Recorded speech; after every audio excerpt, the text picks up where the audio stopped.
financial shock, which began in 1991 in Jamaica, ballooned unchecked over the next 5 years until it exploded with a catastrophic bang in 1996. The explosion left shrapnel scattered over the financial landscape, which still impacted on the economy so many years later.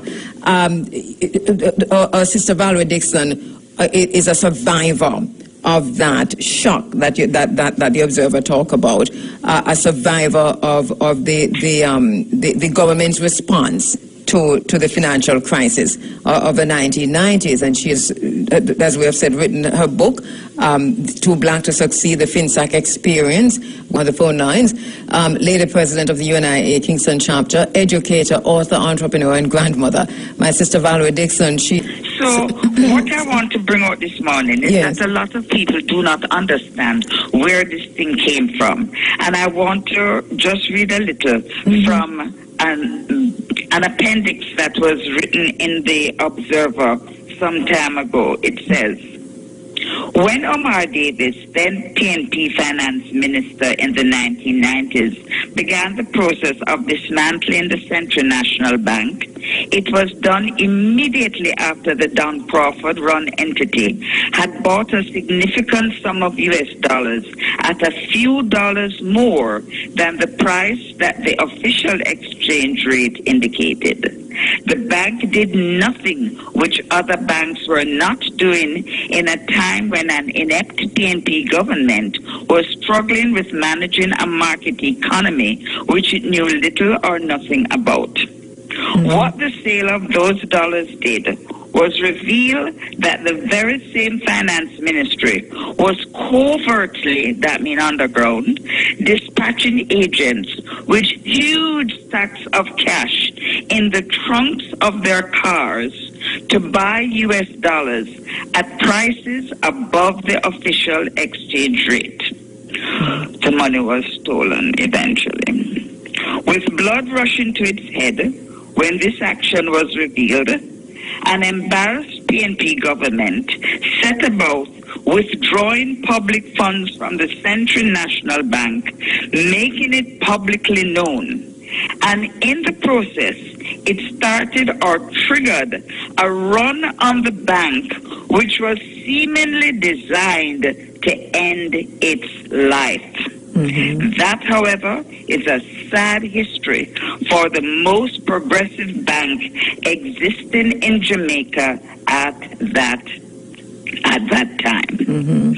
So if you withdraw money from the most progressive bank at the time, what do you think is bound to happen? It is going to trigger what is known as a domino effect. There's going to be a run or a rush on the bank for people trying to get out their monies. And we do not understand, most of us, what the effect or the repercussions or the consequences of such a run on a bank would actually do. Because if you affect one thing over here, it is going to affect other things over there. You and your husband, you were in the construction industry. Talk to us about that. Yes. And I think the whole world understands that when you're in the construction industry, unfortunately, you have to be the one who is, well, it wouldn't be wise for you to capitalize that job you have out of your own pocket.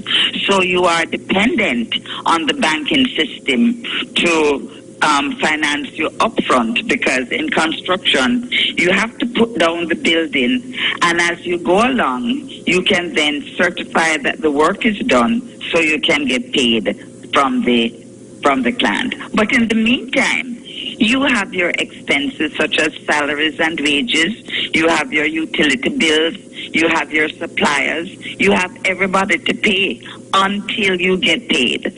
So when your bank collapses, which was Workers' Bank, and you are now faced with not being able to get funding, what do you think is going to happen? Your creditors are going to be down on you. In other words, everything now comes crashing down on you, and your only fault or crime was to go and borrow money that you must use because nobody's going to really, as I said, finance people's houses, buildings, shopping malls, whatever, out of their own pockets unless you're one of those types. But anyway, let me just quickly go on. So you are faced with Hobson's choice, which is no choice at all. You have to give collateral in order to secure these loans. And by collateral, we mean you have got to mortgage something or give up something for the bank to say, you want $1 million? Bring 40,000 acres worth of property come. So the bank holds on to that. Sooner or later, with your being stymied or held at almost gunpoint, you are not able to get financing. You are not able to get payment from your clients.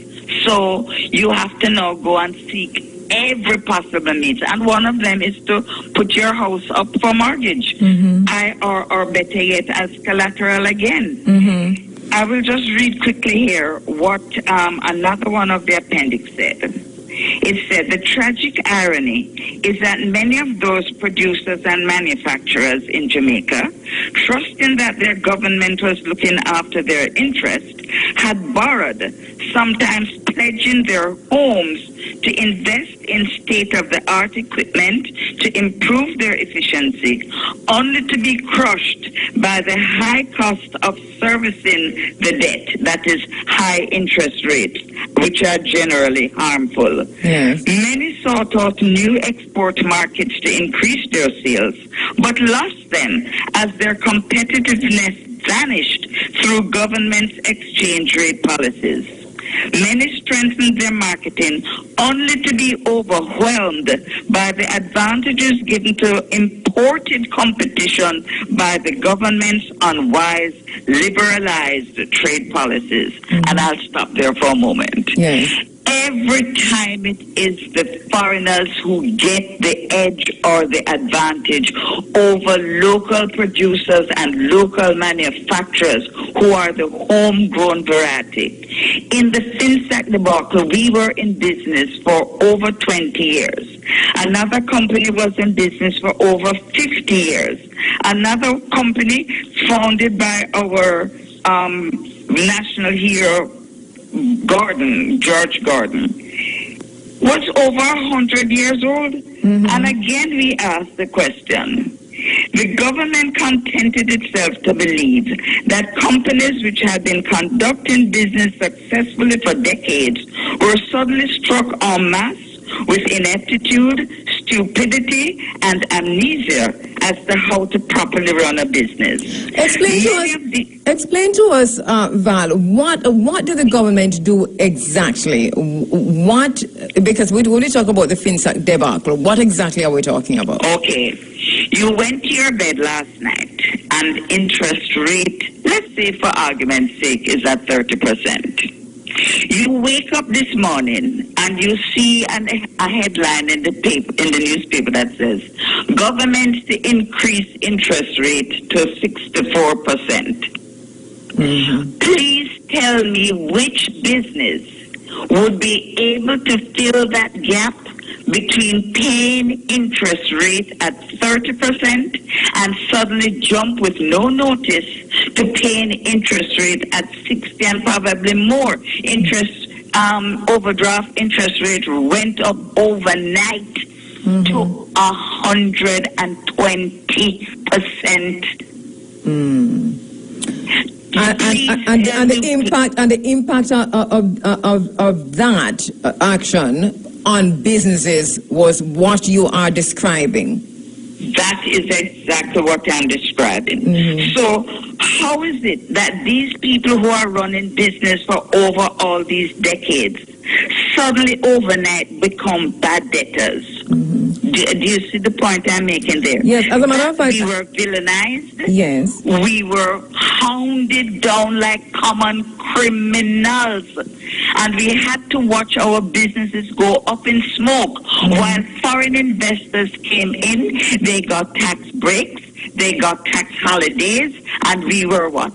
Flung aside and discarded as rubbish. We were called bad debtors. As a matter of fact, for those who have a copy of the book, you'll see that the Appendix F, Anatomy of the FinSAC Debtor, which was published in the Sunday Gleaner 2011, July 10 by Claude Clark, guest columnist, starts out by saying, and I don't know if you have that, you can read that first, Val, where he says part of the fallout from the FinSAC folly has been the summary dismissal of the thousands of productive Jamaican business persons as bad debtors. And this is what you're saying. Yes, that after more than a century of successful Jamaican businesses, the 1990s ushered in a period in which the positive relationship between productive entrepreneurs and their financial partners or banks came to a crashing halt. Thousands of healthy Jamaican businesses, some of which had grown to become regional and world beaters, were disdainfully discarded by our national economic stewards as bad debtors. I am a teacher, and I remembered my husband coming in one evening looking very dejected and saying, "I have to take your money this month." And I said, "Which money?" "You pay, man, you pay." So I said, "Really?"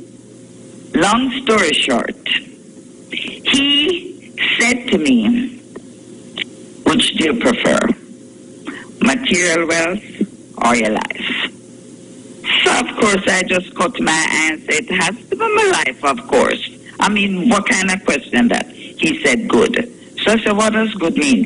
"He's going to take the title of our house and go and see if he can seek some money, because the job that he's doing for the government is not paying as the contract said it should.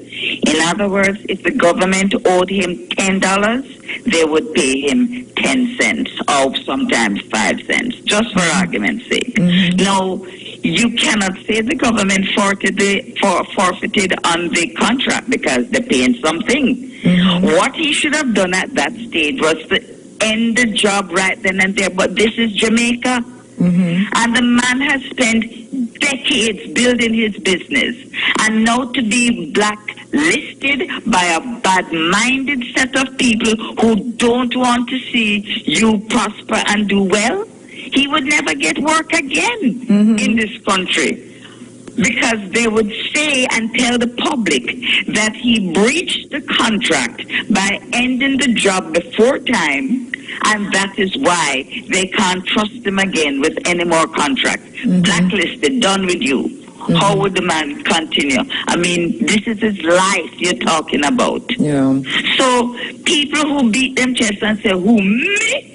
Give me title, carry it, go wherever?" No, sir. They fail to understand what it means to be in a contract. Yet when the government did breach our contract, it was hell and powder house to prove to people that we were not inept, that we were not stupid, that we were not forgetful, that we were literally destroyed overnight because of the high interest rates that we could not meet, no matter how many titles did in a shed pan underneath the bed. Jamaican and every businesses. One of those 44,000 Jamaicans, they have a book to write as well. Because when you see who got our assets, and I want to bring this point out quickly, we as the so-called bad debtors offer the government of the day to buy back our assets at 25 cents in the dollar. This is U.S. And we were refused, we were rejected. And yet they brought in a white Texan man to set up what I call a usury company and sold him our assets at 5 cents in the dollar. Why is Jamaica silent then on the FinSAC Commission report? Because most of us as black Jamaicans, we have lost it. We have lost our cojones. Go look that up. That is Spanish. Our spine gets soft like cooked macaroni. There is one lady, and I have to give credit where credit is due, Yola Baker. She has been the first lone voice in the wilderness crying out for justice. And I don't know if it's because she's a woman, why she was treated with such ridicule at times. I said, this woman mad, she don't know what she's talking about. And yet when you hear who is living in our house, you eye them open big like saucer. And you're talking about these houses now that was sold by this Texan who came and bought our assets for a mere song and a dance and then resold it for profit. And most of the people who bought our assets were well connected in politics.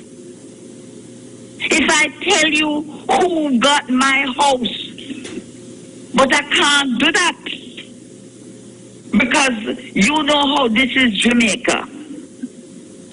Yes. So we have to just clear our throats around certain things. But this is a travesty of justice that should never go unpunished. And when you look and see what people bought our assets for, that we worked so hard and honestly for. And this is why I'm saying to Jamaicans, please read Valerie's book, because she takes us on this journey. And one of the things that made me cry, Valerie, when you first told this story, my sister, you were in the studio, and I read it because you wrote about it in the book. And I know we have just a few minutes to go, but that is a story that tugged on my heart as a daughter, as a sister, when I read it, about how you found out that you'd lost your house and what you saw in a vehicle in terms of your clothes, and what you felt and how dejected you felt, and that whole, just the way you told that story and how it's written in the book, I saw the tears literally dropped onto the page as I was reading, because I felt your pain through those pages. Explain that moment to us. It was really our very, very helpful and faithful helper who came in one Monday morning. I titled that No Ordinary Monday Morning. And she said to me, Miss D, is what number so-and-so subdivision we live at, ma'am? So I said, I gave her the number. She said, Lord have mercy, look here, ma'am. And she gave me the classified section of the newspaper. And she circled public auction, house at lot so-and-so and so, subdivision name. And believe you me, my knee went weak. I feel nothing but pure crawly. I run through my knee then. I had to grab a seat. So I said, no, sir. My husband, I forgot to explain this. What is my house doing on a public auction block? Long story short, I said, all right, well, I forgot to use the little education now where we get that my mother insisted that I should have, and like a common sense. And we got, we don't know if this legal or not legal, but at this stage now, I don't care. We got a real estate person to come and look at the house, and he said he know the perfect man who will buy this house from us so that we can avoid having to have it on the auction block. See ya? Long story short, when we reached the lawyer now to sign the sale agreement, if you think me did have crawly in my knee back when we hear the news, and now we're going to know who the real owner is going to be. Well, I think something slapped me back to reality, and I said, well, God, whatever this is, I surrender. Because I can't do nothing about this. So the lawyer gave us about 3 months in which to pack up with roaches and come out of the people in place.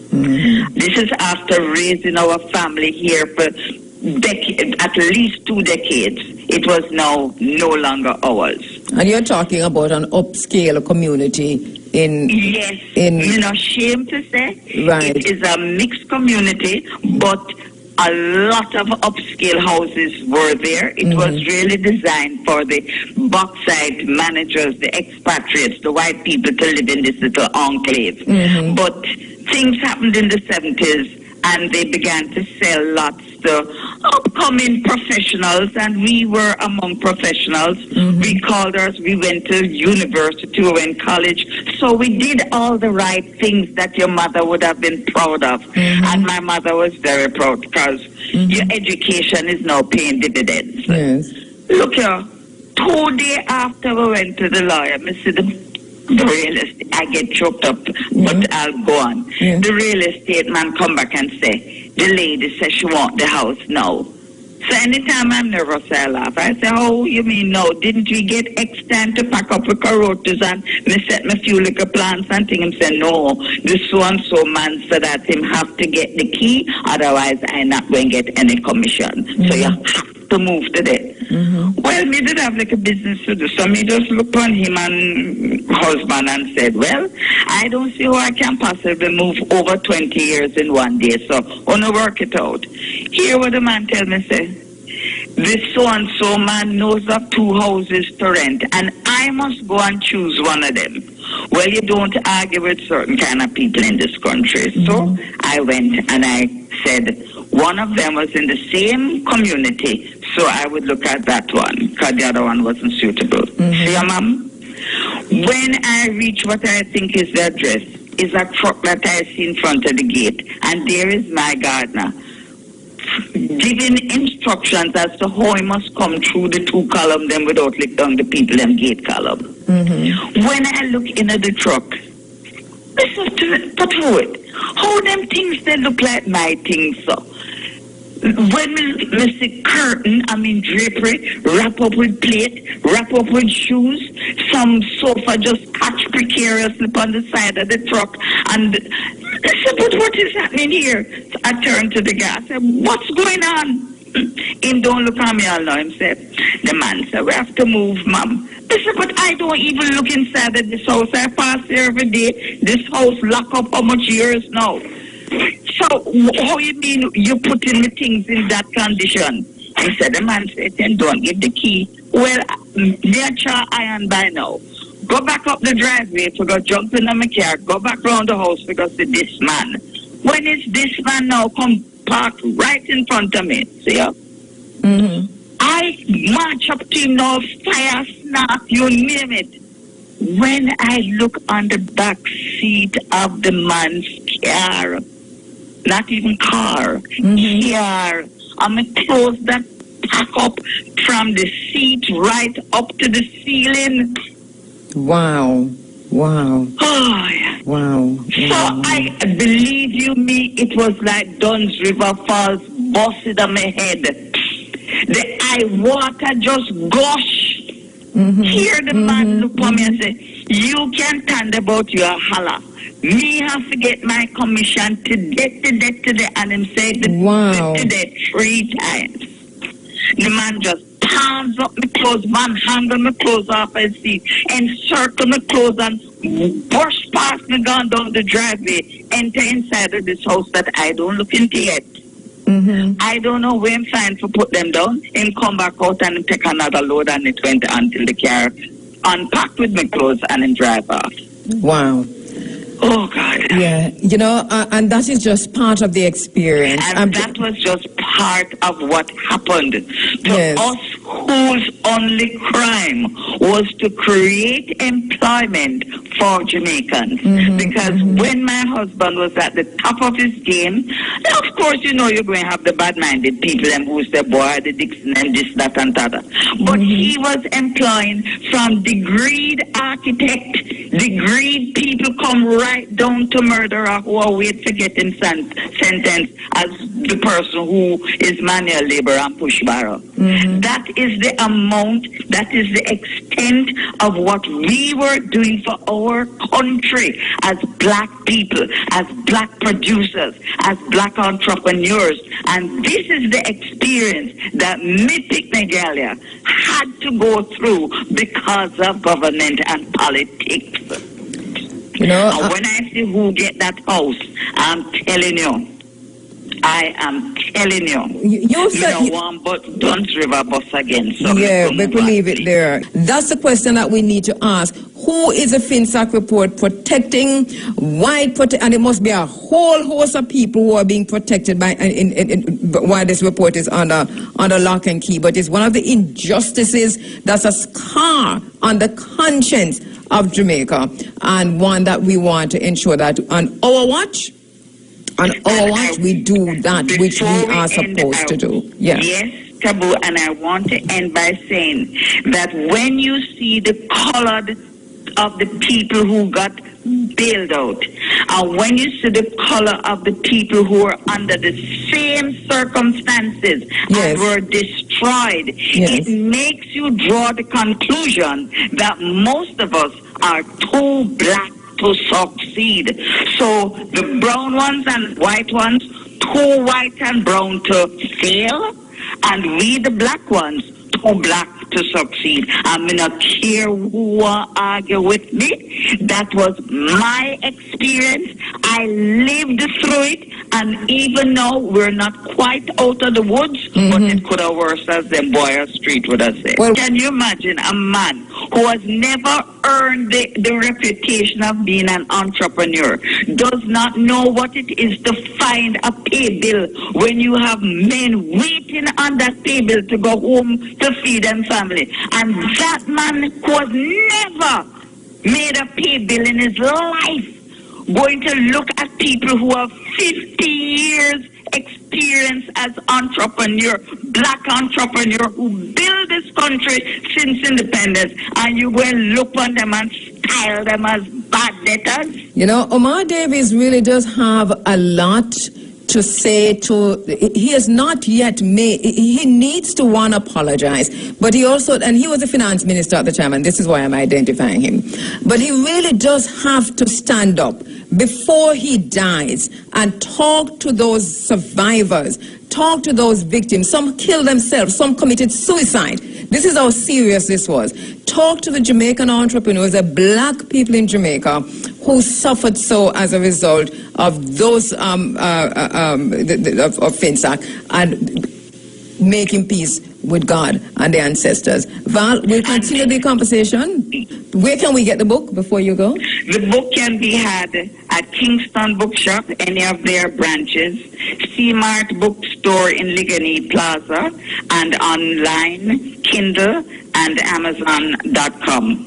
And I don't want anybody to tell me any foolishness about, oh, you're rich already, so then not support the book, because I've had that said to me. Can you imagine? No, that is the weight of the bad-mindedness. They don't know your story. I am trying to let the millennial generation know themselves and their identity. I don't care about money. As a matter of fact, if I could get this book sponsored, I would give it free to every Jamaican young person who is thinking of investing in Jamaica, to make certain that they never ever make what happened 20-odd years ago ever happen in this country again. But without knowledge, you have your eyes wide open in the dark because you don't know. I have to leave it there. I'm so sorry. But on that potent, strong note, we're leaving it right there, and we'll continue the conversation. Thank you so much, my sister, and thank you for writing this book.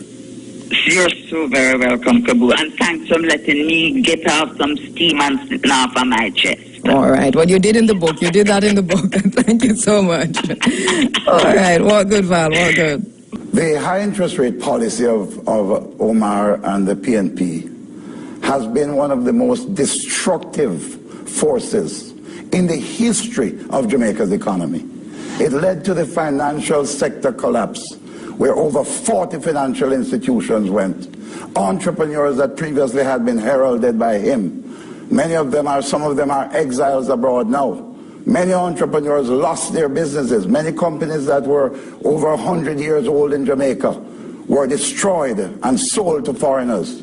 That is the legacy. And even one of his colleagues who sits in this room today described it as the greatest transfer of wealth from the poor to the rich since the abolition of slavery. Although I came into the party through Dr. Omar Davies because I knew him in the financial sector, where I had been like one of the leading corporate lawyers in Jamaica and very involved in financial engineering. And so when he was Minister of Finance, a lot of the things that required industry input, I was one of the representatives of the industry that he would deal with. I got to know him through that. And that's how I got into the PNP, really, through my relationship with him.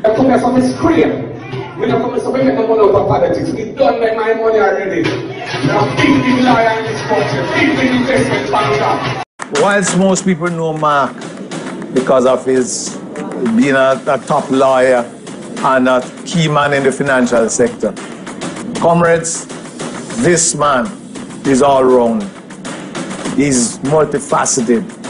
On November 7th, I want you, comrades, to join me and go with Golden.